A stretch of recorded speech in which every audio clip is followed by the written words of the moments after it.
জুমার রাত, বৃহস্পতিবার সন্ধ্যা থেকে নিয়ে শুক্রবার সন্ধ্যার আগ পর্যন্ত পরিমাণের সবচাইতে বেশি করতে হবে যে আমলটা, সেটা হলো দুরূদ শরীফের আমল। নবী করিম সাল্লাল্লাহু আলাইহি ওয়াসাল্লাম বলেছেন, আকসিরু আলাইয়া মিনাস সালাতি মিন ইয়াউমিল জুমআতি ওয়া লাইলাতিল জুমআহ, তোমরা জুমার দিন এবং জুমার রাতে আমার প্রতি বেশি বেশি দুরূদ পাঠ করবে, দুরূদ প্রেরণ করবে।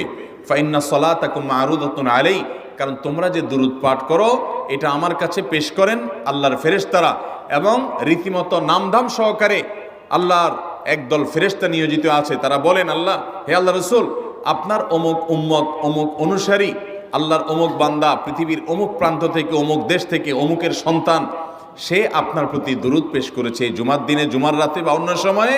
এটা নবী করিম সাল্লাল্লাহু আলাইহি সাল্লামের কাছে রিপোর্ট দেওয়া হয় আল্লাহর নিযুক্ত ফেরেশতাদের মাধ্যমে।